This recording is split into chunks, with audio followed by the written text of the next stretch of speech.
hin qabdu yoo ta'e namni bishaan bitee sii kennuu hin danda'u waan ati beekuu qabdu jechuudha eebbaan. Ati simmeetta waa'ee biyya kana keessa. Tokkoffaa irratti sa'aatiin kun ho'i garmalee ta'aa jira. Haalli tempereechara biyya kanaa baay'ee ol ka'aa jira ho'isaa. Ijoolleen kun immoo bakkee bulaa irraa masjiida jala bulaa irraadha. Wanti kun wanta ajandaa nama qabsiisu illee miti. Wanta kaleessa darbee otoo hin taane dhimma lubbuuti. Asirra dhaabbannee rakkoo isaanii har'arraa kaasnee furuu qabna. Wanti ta'e darbe sirrachuu hin danda'a taanaan sirreessuu. Haala viizaa isaanii sirreessuu. Har'a borotoo hin jedhiin ofitti aanmasii kaa'eera dirama. Ijoollee kana bakka isaan jiran dhaqi. Isa kaleessa isaan koomii irratti kaasaa jiranii dhugaas qabu. Ati ilma biyya isaaniiti. Isaanirra jireessadha. Waa'ee biyya kanaa ni beekta. Anas otoo ta'e nama biyya kiyya dhufee na laalu yoo baate nan komadha. Ani masiin ani rakkadhee bilbiltee nan gaafattu taanaan nan ishee komadha qaamaan na arguu miti. Isa kanaaf waan ati ijoollee ilma biyya isaanii taateef waan ati isaan beektuuf kalee wajjin nyaattanii waan dhugdanii fi si komachuu malu. Sanammoo irra laaluun qabu. Furmaanni jira taanaan viizaan ijoollee kanaa sirrachuu danda'a taanaan kallattii hojiitti deemuu danda'u taanaanii har'a sa'aatii kanarraa kaasiitii firoonis kan keenyadha. Isaan kunis kan keenya namni hundumtuu wal mufachiisaa walitti arrabni filkaanuu walitti bu'a gaafa hammaate. Sigalee waan kaleessa dabarsine dhiisaati waan har'arraa kaasaa rakkoo ijoollee kanaa fura.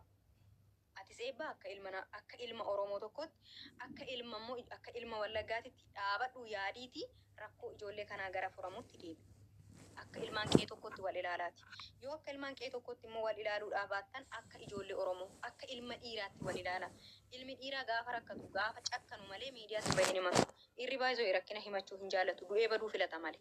Garuu gaafa irra ba'an dhufan ijoolleen kun ishimmoo dhufan homaa tokko rakkoon qabu. Walisaa himatanii haadhoo fi haadhoon wal himata rakkoon qabu.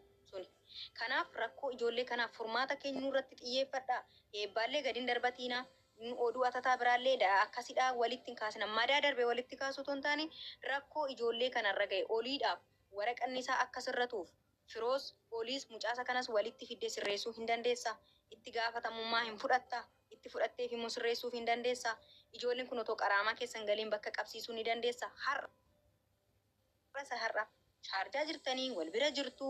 Dhaquu dandeessaa taaskii qabattee lafa isaan jiran yookaan ofitti waamtee firoos waamtee kootu ati obboleessa kooti jettee akka ilma cawaa tokkootti gidduu teessee fixuufii dandeessa taanaan ofitti fudhadhuuti ijoollee kanallee gadi buusii wanna isaanii barbaachisu hunda waan maallaqallee dabalatu yoo jiraate hin gargaarraa nuun akka ijoollee keenyaatitti akka ilmaan Oromootitti galee isaan kana dhiisii halagaa meeqayyuun gargaarra kan afaan keenya hin beekne.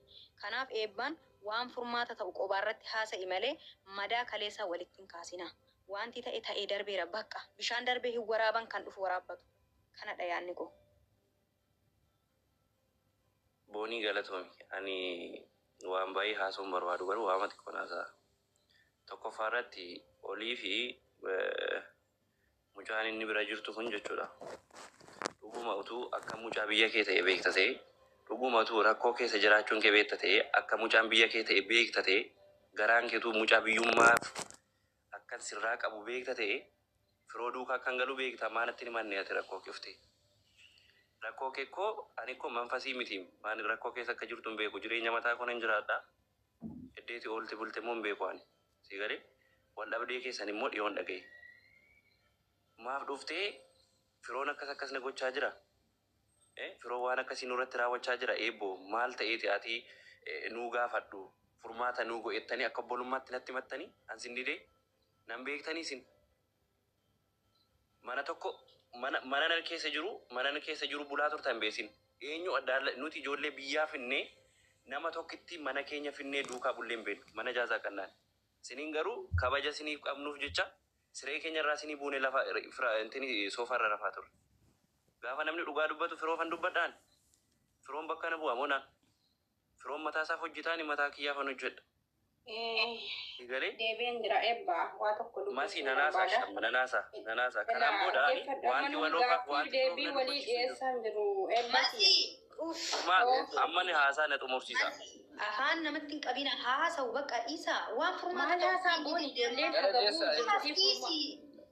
dhiisi masi haasa'u haasa'u jirru joo ajjeefatu bini waaqatu rakkataanu go'ee carraa keenya rakkataanu go'ee daldalaa fidee rakkataanu ifa manuu go'a gabayeeraan sababa kanaaf ani seeraan narraan qottanootee bayeeraan tiyaateera Ameerikaa miti dhugaa gargaara jettee dhuftee kanaaf gabaabsinee ma Dhimma kana gabaabsitee yoo xumurte xumura. Kanaan achi Masi gidduun seenii haasa'anii sana achi sana asii hamaas dubbadha gaarii bichaa naasa'ina.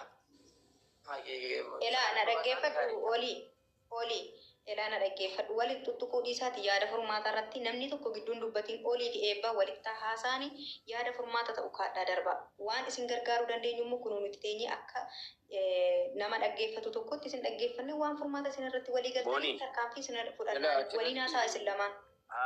Yaada ko gaafa naasa'u nam tokko fulfula akka jiru barbaadu yaada ko haasa'ee xumuree abbaan tokko haasa'u si galee gaafiif deebi qocollaatu hin taane qocollaa fi nufe miti wanta furmaata ta'u waan dhugaa ta'u haasa'u kan dhufe waliin dhaggeeffadhuuti takka haasa'ee si xumura tokko isa dhumaan ani wanta furmaata ta'u isinitti haasa'u waanan haasa'u gara firootti gara maalootti jechaa jirtu asirraa isinii galee ani wanti firoonni ilaallatu sin jiru oliin hojii barbaacha dhufte miti hojii barbaacha dhufte aayidii dhuunfaa kee hojjisiifachuu hin dandeenye yoo ta'e hojii barbaadde miti ana si gasha bakka ani itti gaafatamummaa isa kana na fudhadhaan isinii galee dhimmi dhuunfaa si firoo wajjin qabdan xumurachuu dandeessu amma waa'ee koof waa'ee kinaasaa hojiidha kan rakkachaa jirtu torbee lama si hafe viizaan kee dhumuudhaaf taanaan hojii anatu koomishinii mataa koo kafalee si gasha hojii qabadhaa kana hundi keessaniyyuu isinii galee ijoolleen kun dhuguma hojii jaallataniiti hojii galuu barbaadanii hojii dhaban taanaan anatu hojii gasha viizaan isaanii viizitiin dhufanii aayidii kaampaanii irraa hojjetu anatu barbaade gasha itti gaafatamummaa sana fudhadha lamaan keessanii Aggeeffa eebbo. Haaseen xumura Ati haasaa firoon haasaa jiru haasofta sii galee sii galtee firoo waan ilaallatu hin jiru si ta'e anaan akka kolmaatti asirratti haasaa jira aggeeffadhu kaleessa een gaddachaadha. Daldaalota as keessaa unuu fi buna nuu bitanii firoon lolaa ture. Beekna kana quba qabna. Oodaa ture. Nama bilbiluu fi bilbila irraa cufachaa ture. Har'a garuu jechaadha. Een gaddan eerpoortii haqee deebi'e na ukkubee du'uuf ka'e jennaan ijoolleen as keessaa eerpoortii na geessanii na deebisan jennaan waa'ee hojii kaase firoon. Hojiin barbaaddu ati maatii biyya kana ufteette erga hojiin barbaannee maatti birrii kee baasette isan na gorsa miti akkam birrii koo baase akkam birrii koo layyaatti naqe. Hin ta'a je'ee dhufe malee akkam birrii du'uuf ka'e lubbuu koo sitti wareegamuu dhufe mitan. Cirracha biyya ormaan gabbisa miti yoo asitti biyya abbaa kootti galee yoo du'e natti tola. Kaleessaa ijoollee hamboofaa nu gargaaraa kan ture iddoo nuti ciifnutti bishaan keessa lagarra bulaa ture masgiidee la bulaa ture kan si garramu jechuudha. Suura keenya abbaa barbaade karaa deemaan nu waraabaa ture nu gaddee nu bira jajjabaatanii odeessan.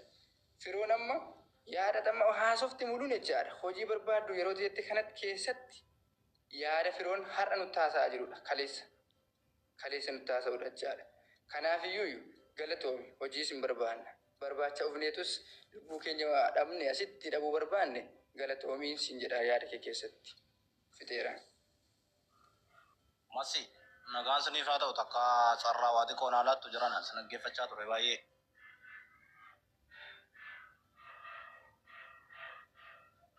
Olii eebbaa. Boonii takka sunu boonii masiini kootaati warri kaadhani haasaa nama kaaniin barbaadudha masii boonii waloodha warra abbaa rakkoo kana waloodha miti sadan keenya haasaati anafaan haasaati waan kana wajjin haasa'uu jalqabnu xumuruu dandeenya. Eebboo waa xiqqoo dhaggeeffanna yeroo nullee jechuun mukaa wayii miti as keessa haasa'uumaaf ol galle miti yaada kana ibsuuf. Innaa ani waan jechuu barbaadu hunduma keessaniif nagaanaa ta'u. Dhugaa ani ijoolleen kun ijoollee safaraadha. Ijoollee kana nan beeka. Mucaan amma dubbate kunillee oliin illee keessannaa bilbilaa tureera. Innaa nan beeka. Garuu wanta asirratti haasa'amu qabu waan dhugaa haasa'amu qaba garte. Amma eebboon yooma tokkollee furmaata laachaa hin jiru. Mucaa biyyarraa fide sana bichaa ol galchaase. Nama biyyarraa fide sana malee goddanyaa firoo yoo ta'e eebboon. Eebboon dhimmatti ol galee dubbatu hin qabu.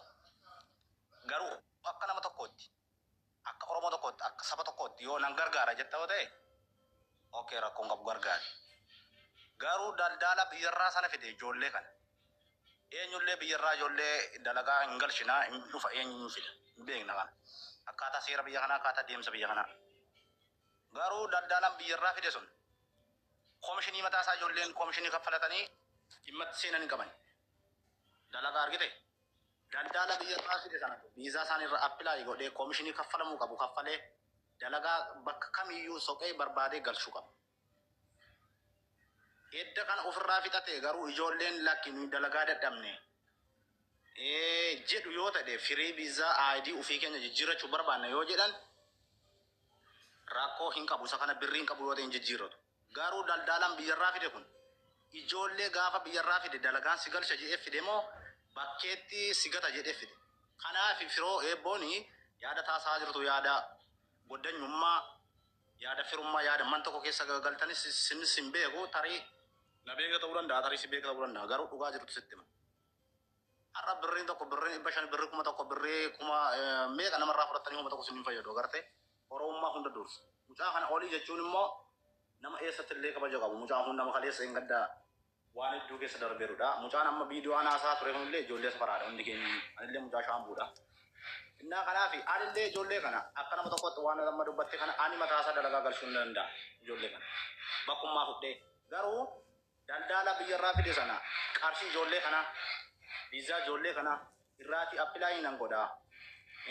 Dalagaa nan galcha yoo ta'e isa ol nu galchaadha inni nufaan haasa'u firooma maal jettan sana. Kanaala eebboon imma goddanyummaa imma hiriyummaa haasaa jirta malee yaade dhugaa jirtullee tokko haasaan jirtu haasaa akka keessaa wanti dhugaan illee hin jiru jala taayyuu aggeeffachaan turen ol nu galchuu didan malee. Kanaaf ani dalagaa barbaadu hin ta'u yoo ta'u ta'e ijoollee kun guyyaa ofirraa qabu yoo ta'e isarraa mataa isaanillee ajimaan jira ijoollee kana deemee bu'ee dalagaa galchuu hin danda'an. Isa kana dalagaa galchuu miti birrii nyaataman sana daldalaa sun lafa kan buuse birrii ijoollee kana daldalaa sana bichaa ol nu galchaa nufaan haasa'u ol galchaa firricha. Umreera yaadan qabu kana.